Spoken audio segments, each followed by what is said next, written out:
Comme annoncé, le Canada a tenu parole et a déployé dans les eaux territoriales haïtiennes 2 navires de la Marine royale canadienne, des navires de classe Kingston, en réponse à la demande d'aide d'Haïti. Pour commenter ce fait, nous avons avec nous ce soir, par visioconférence, le colonel Himmler Rébu. Bonsoir, colonel. Bonsoir à toi, Serge, et bonsoir à tous ceux-là qui assistent à cette intervention. Ok, alors allons droit au but. En quoi cette initiative canadienne est-elle, ou n'est-elle pas, importante, et qu'est-ce que cela peut nous apporter sur le plan sécuritaire? Absolument rien. Le Canada est droit dans ses bottes, totalement dans son plan. Il avait d'abord envoyé le CP-140, qui est un avion avec les capacités, les caractéristiques techniques de pouvoir sonder les fonds marins. Ils sont totalement dans la continuité de l'action initiale. D'ailleurs, on avait dit que l'avion avait comme objectif d'embêter les bandits. Oui. Et d'apporter un support moral au peuple haïtien. Oui. On n'a pas eu d'effet, ça n'a pas effrayé les bandits, au contraire. Oui. Et le peuple haïtien n'a rien ressenti comme support à l'action de cet avion. Tout naturellement, c'est un appareil dont les caractéristiques techniques visent à sonder les fonds marins, et c'est un appareil spécifique pour les problèmes liés à la mer.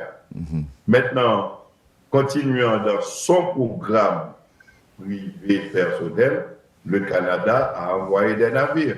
Donc très certainement, on va avoir des plongeurs qui vont sonder les fonds marins qui les intéressent. Ils vont s'occuper de leurs propres problèmes, pas des problèmes liés à la sécurité en Haïti. Et d'ailleurs, depuis la mise en place de leur cinéma, on a remarqué que les actes de banditisme se sont multipliés. Il y a beaucoup de parties du territoire qui n'étaient pas concernées par l'action des bandits qui le sont. Ouais. Il y a beaucoup plus de population à l'intérieur des quartiers de Port-au-Prince qui sont en fuite devant les espaces occupés par les bandits. Et il y a une multiplication des kidnappings qui se font en termes de 10 à 15 kidnappings par jour, et ceci dans l'aire métropolitaine un peu partout sur le territoire. Donc, je ne vois pas en quoi on pourrait croire que ce qui se passe dans les eaux territoriales conduit par les Canadiens pourrait avoir un effet quelconque sur le problème qui nous préoccupe. Est-ce que vous pensez dans ce cas que cela peut avoir un rapport avec la lutte contre le trafic de drogue? Bon, je ne peux pas deviner. Je sais que les moyens techniques utilisés par le Canada sont liés à des problèmes qui n'ont rien à voir avec ce qui se passe sur le terrain en Haïti. À moins qu'ils disent ou fassent autre chose. Oui. Bon, ok. Bon, on sait que le Canada traîne les pieds depuis le début. Quand le gouvernement haïtien a fait sa demande d'assistance militaire et internationale pour renforcer la PNH dans sa lutte contre les gangsters, les États-Unis, au départ, ont refusé et ont voulu refiler le bébé aux Canadiens. Mais le Canada ne semble pas prêt. Oui, on leur a acheté des engins blindés qu'ils ont mis du temps à livrer. D'une façon plus générale, colonel, êtes-vous partisan de cette intervention internationale militaire pour soutenir la PNH? Je ne veux pas être partisan de quelque chose qui n'existe pas. Non, mais si on vous demande votre avis, si on vous demande, êtes-vous prêt à soutenir une telle initiative, quelle est votre position? Mais ce n'est pas nécessaire. Ce n'est pas nécessaire et cela ne se fera pas. C'est un problème qui traîne depuis le 7 octobre 2022, où le docteur Ariel Henry, se cachant derrière ses ministres, a fait un appel à l'occupation, à une invasion militaire d'Haïti. Mais les actions militaires, on ne les entreprend pas sur une fantaisie, parce qu'on a envie de poser une action. Ce sont des actions généralement étudiées, calculées. Pourquoi? Parce qu'une action militaire n'est jamais à risque zéro. Les politiciens, dans leurs envolées, ou bien pour tromper, ou bien pour mentir, ou bien pour peut-être des fois de bonne foi. Je me rappelle de cette députée qui avait dit que Haïti, les troupes seraient en Haïti le 10 janvier. Oui, je suppose au que plus c'est tard. Quelqu'un qui avait parlé. Voilà, c'est quelqu'un qui avait parlé de bonne foi, mais qui parlait de bonne foi d'un sujet qu'elle ne maîtrise pas. Il n'existe pas, suivant les conditions actuelles en Haïti, les données de terrain, une seule possibilité que des forces étrangères, américaines ou canadiennes, interviennent en Haïti. Sauf dans le cadre de cover-up operation.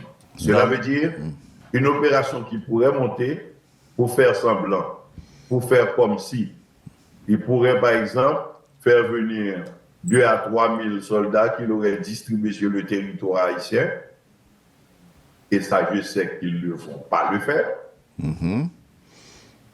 Il pourrait essayer de faire ce qu'on appelle un cover-up operation. Cela veut dire faire intervenir 2 ou 3 000 soldats, les distribuer sur le territoire national, s'occuper des axes routiers, et donner l'impression, donner le sentiment que la circulation des biens et des personnes est rentable. C'est la seule chose qu'ils pourraient essayer de faire. Ça donnerait à la population le sentiment qu'il y a le rétablissement de la sécurité. Ça leur permettrait d'entrer dans le collier électoral, je crois qu'ils ont comme préoccupation première, créer des conditions pour faire des élections déjà faussées, déjà frauduleuses sur le papier et se débarrasser du dossier d'Haïti. Mais même le cover-up operation est extrêmement difficile parce qu'il n'y a pas de risque zéro. Et ce qui se passe actuellement dans l'occupation de plusieurs points du territoire est une réponse que les gens qu'on appelle des bandits, moi, très franchement, je dirais autre chose. Parce que les actions auxquelles on est en train d'assister, on vit en Haïti, ne sont pas des actions posées par des bandits. C'est impossible.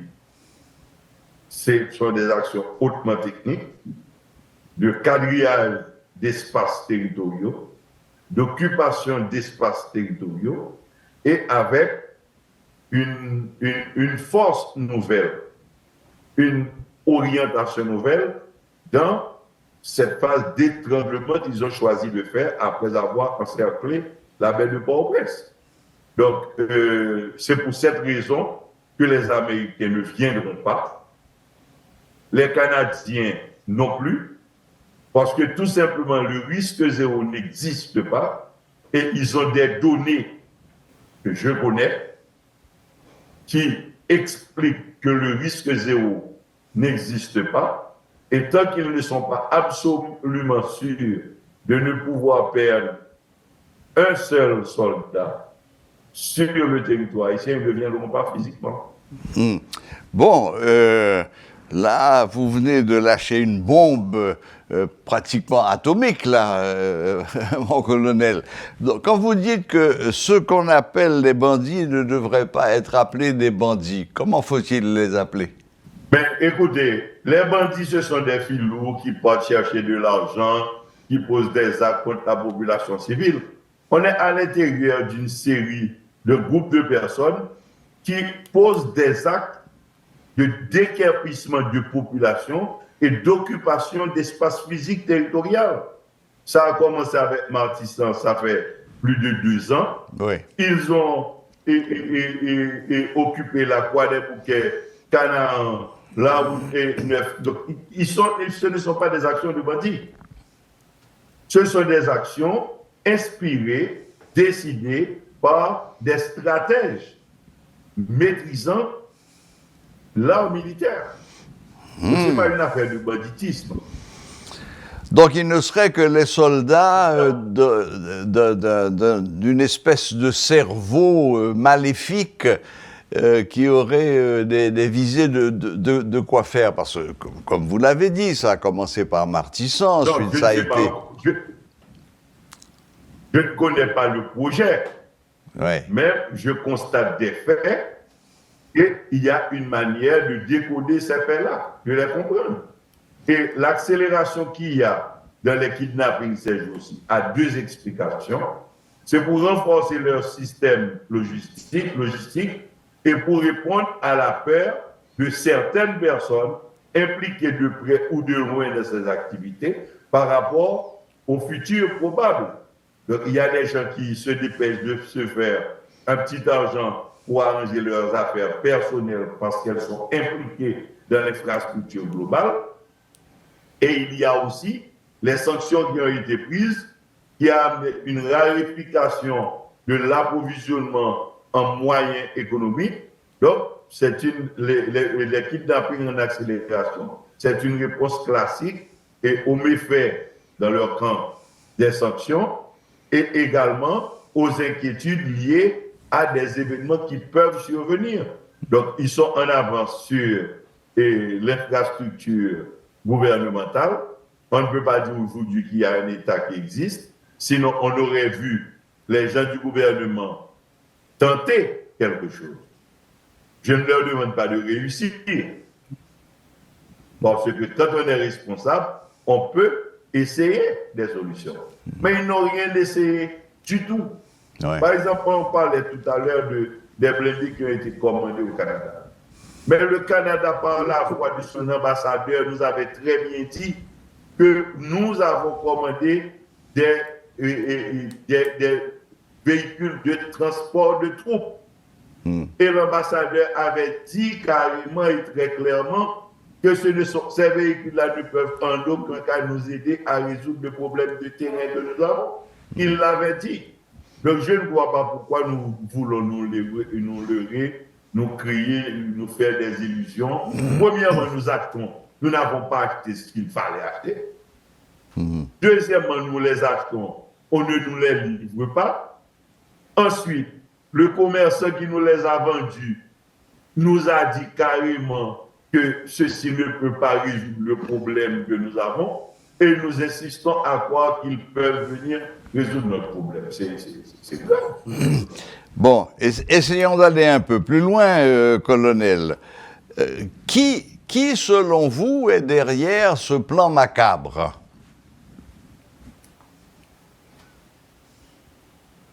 Bon, je ne peux pas savoir. On pourrait poser la question aux États-Unis et au Canada. Parce que ce sont eux, ces 2 pays-là, qui ont identifié des gens qui sont dans le trafic de la drogue, qui nous disent qu'ils ont identifié des gens qui sont dans des relations avec les criminels en Haïti et qui ont dévalisé Haïti, qui ont déposé les valeurs dévalisées dans leur économie. Et l'ambassadeur du Canada nous a même dit cette vérité cruelle que les valeurs qui ont été volées en Haïti et déposées dans les comptes qu'ils ont mis sous scellés, que ces valeurs-là ne seront pas remises à Haïti. Donc je crois qu'on est à l'intérieur d'éléments supplétifs en Haïti qui ont travaillé pour le Canada et les États-Unis, qui ont dévalisé Haïti et qui ont déposé ces valeurs-là dans l'économie américaine et dans l'économie canadienne. Parce que le minimum de valeur morale voudrait demander au Canada de mettre sous scellé les biens de ces gens et de retourner ces biens à la République d'Haïti. Ils nous ont dit carrément qu'ils ne vont pas nous remettre ces valeurs et qu'ils vont au contraire travailler avec nous dans l'humanitaire pour nous donner 2 millions, 3 millions de dollars. Donc ils ont été très clairs avec nous. C'est nous qui nous créons des illusions. Bien.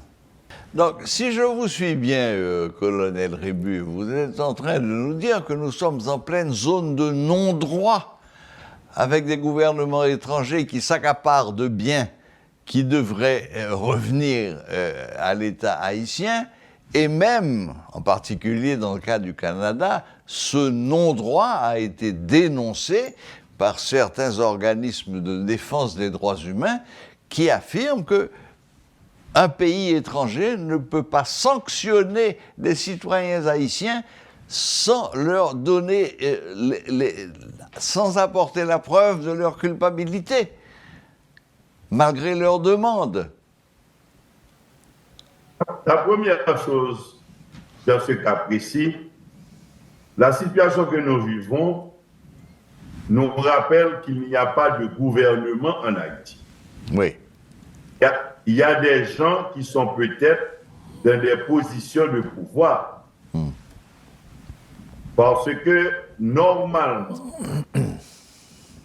ce serait aux autorités haïtiennes d'enquêter, de chercher à savoir qui a violé ou non les lois en Haïti. Bien sûr. Quand on serait dans la situation d'avoir des dénonciations faites par un gouvernement étranger, toutes les règles prévues demandent que le gouvernement local soit informé et ait en main les dossiers pour mettre en accusation en ce qui leur concerne ces personnes-là. Ce qui n'a pas été fait. Jusqu'à présent, le Canada et les États-Unis sont dans les rumeurs, dans les dénonciations publiques. Yeah. Parce qu'on ne peut pas porter de telles accusations contre des individus sans leur donner le droit minimum qui vaut un droit, celui de se défendre. Bien sûr. C'est pour ça que je parlais de zone de non-droit. On est en plein non-droit international. Et les États-Unis ont pris certaines précautions, nous ont dit qu'ils ne peuvent pas dévoiler avec légèreté les noms des personnes parce que chez eux, ils ont des lois. Mais ça demanderait tout simplement qu'ils fassent le travail très sérieusement. Les gens qui mettent en accusation, que ceci soit documenté, que les gens aient la possibilité de se défendre et que l'État haïtien ait accès aux documents d'accusation parce que ce sont des crimes qui ont été commis sur le territoire haïtien. Exactement. Donc comme il n'y a pas de gouvernement en Haïti, il y a des esclaves qui ont choisi l'esclavage mental, d'abord qui ont choisi de se démettre des charges après lesquelles ils ont été, parce que quand vous mettez en place d'être ministre, d'être premier ministre, votre premier devoir c'est de protéger la population. Et face au désarroi de la population, la seule initiative qui a été prise par ces gens-là qui sont en position de gouvernement, c'est les amours et demander aux gens de venir dehors. Donc, et ça fait plus de 3 mois que nous sommes tous dans le ridicule. Et je vous dis, quand le 9 octobre, 2 jours après, j'avais publié un texte pour dire que les Américains n'allaient pas venir, que la communauté internationale n'allait pas intervenir en Haïti, c'est pas parce que j'avais fait un rêve. Et 3 mois après, on est encore dans cette balade, un dossier qui était au niveau du Conseil de sécurité de l'ONU, qui tombe au niveau de l'OEA, qui tombe maintenant au niveau de la Caraïbe. Donc on est dans... Pendant ce temps, les États-Unis n'ont pas stoppé leur commerce d'armes et de munitions venant vers Haïti. Le Canada continue d'avoir les biens gelés au Canada appartenant aux Haïtiens. Donc ça nous donne le sentiment que ce sont des pays qui ont envoyé, d'ailleurs, les gens qu'ils accusent ont été leurs serviteurs. Ce sont des gens à qui ils ont permis d'arriver dans des positions de pouvoir de manière frauduleuse. C'était des faux sénateurs, de fausses personnes, de faux employés au niveau des cabinets des ministres, de faux ministres. Donc finalement, ce sont des employés de ces pays-là qui ont volé, de faux présidents aussi, qui ont volé, qui ont déposé ce qu'ils ont volé chez eux. Donc ce sont des partenaires. Maintenant, la souffrance du peuple haïtien, le Canada, les États-Unis n'en ont cure. Donc je crois que c'est extrêmement léger de croire que ce sont ces pays-là qui profitent du désordre en Haïti et puis qui viendraient encore casser leur propre business. Moi, je ne vois pas encore comment. Et ce que nous avons là est seulement un problème de gouvernance. Qu'est-ce qui peut expliquer que les États-Unis et le Canada continuent à vouloir garder un bonhomme accusé de possible participation dans l'assassinat du président de la République à le garder comme Premier ministre? Donc, c'est quelqu'un qui travaille pour les États-Unis et le Canada dans le désordre généralisé dont la population est victime. Eh bien, comme je le disais tout à l'heure, colonel, vous avez lâché plusieurs bombes de très gros calibre cet après-midi, mais revenons légèrement en arrière.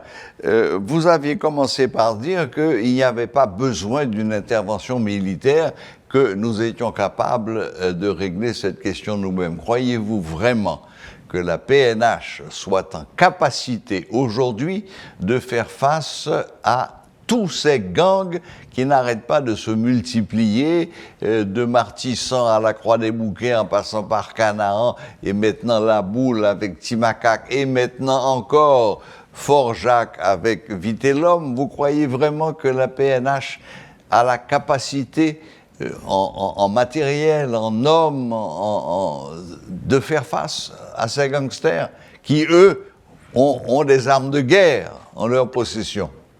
Évidemment que non. Mais la police nationale d'Haïti fait tous les jours le travail pour lequel elle est préparée, elle est entraînée. La police fait son travail, le travail qu'elle peut faire, qu'elle sait faire, elle le fait tous les jours. Et pour cela, il faut leur tirer un grand coup de chapeau parce que non seulement ils risquent leur vie, mais parfois ils la perdent. Et il faut vraiment dire respect.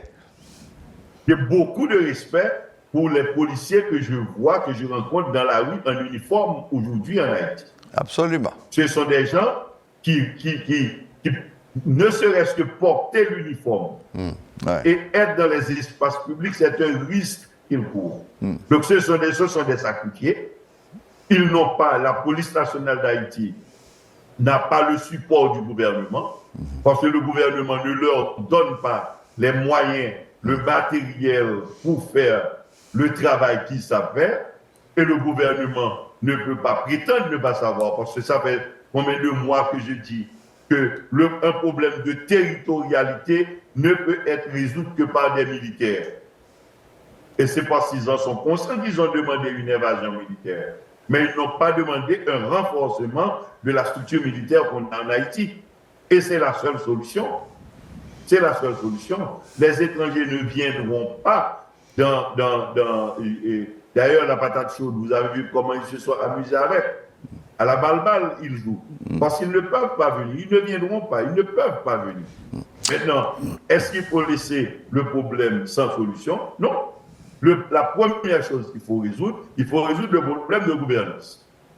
Si les gens qui sont aujourd'hui premiers ministres ou ministres ne sont pas des criminels, ils sont au moins des incompétents absolus ou bien des gens qui ont un mépris total pour la souffrance de la population. Dans les trois cas, ils ne sont pas à leur place. Maintenant, c'est un problème d'abord de gouvernance. D'ailleurs, l'infrastructure économique qui fait rouler cet argent énorme des kidnappings cet argent énorme pour l'achat des armes et des munitions? Vous pensez vraiment que ce sont les gens que vous appelez des bandits dans les rues qui gèrent tout cet argent? Évidemment que non. Mais si vous posez la question aux États-Unis et au Canada, ils vont pouvoir vous répondre. Le poisson pourrit toujours par la tête.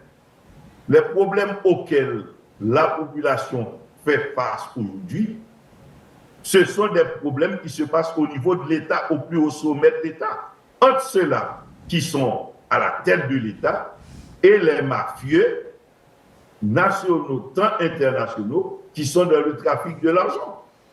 C'est le problème que vous vivez dans les rues ne se trouve pas dans les rues. C'est au sommet de l'État, au plus haut sommet de l'État.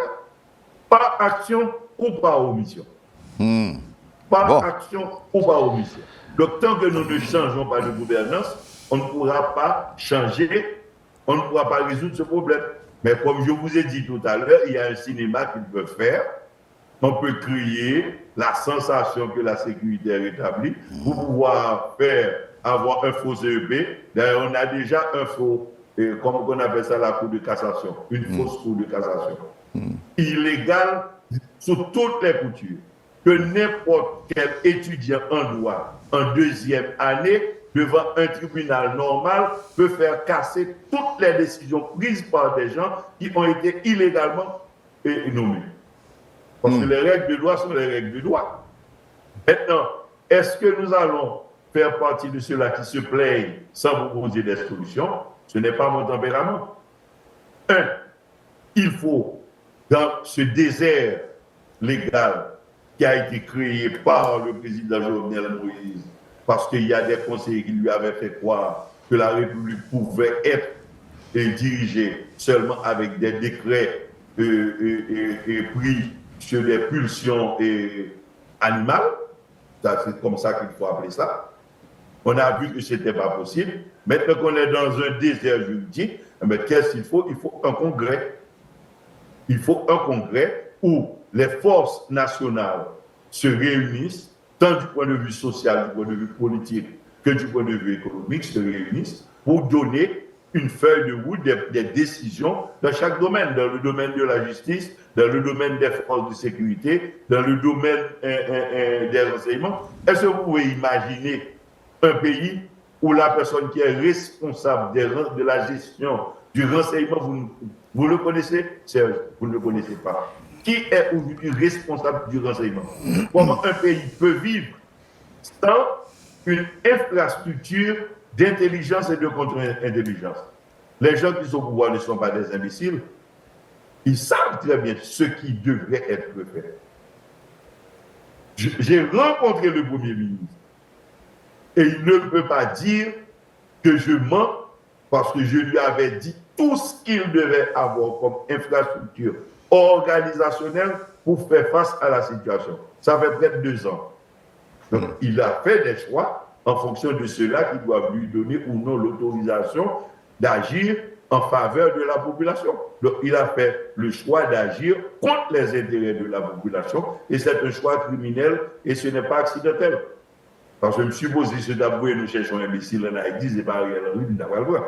Donc, c'est quelqu'un qui est très politique, donc, il a fait des choix. Il a fait des choix. Et les gens qui sont assassinés, les gens qui sont défaits de leurs biens, de leurs possessions, qui sont défaits de leur économie, c'est de la responsabilité du Dr Ariel Henry et de ses ministres.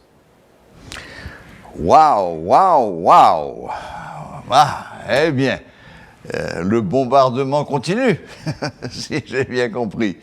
Bon, malheureusement, colonel Rébu... Je ne fais que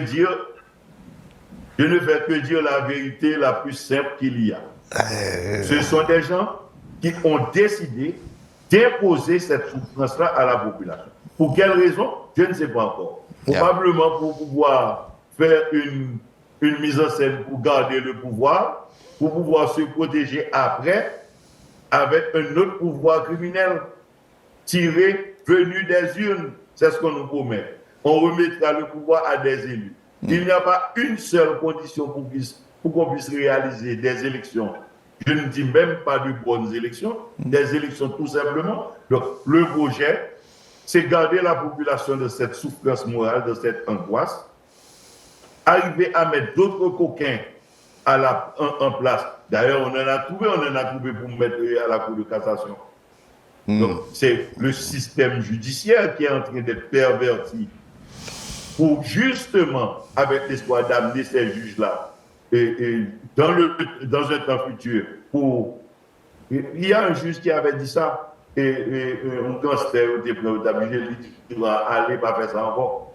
C'est ce type de juge-là qu'on veut avoir pour pouvoir effacer toutes les tribulations, tous les torts, tous les massacres, tous les assassinats qui ont été faits sous le commandement de ces gens qui sont au pouvoir.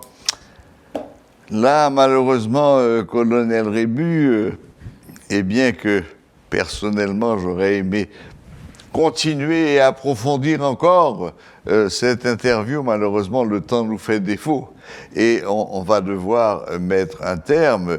J'espère qu'on aura l'occasion de reprendre et de continuer cette discussion parce que comme je l'ai dit, là vous avez au fond plongaillé et comme on dit, quelques mots de conclusion, on vous écoute. C'est bon. Moi je crois qu'il faut aujourd'hui tenir compte de l'appel lancé par le professeur Maître Osner Février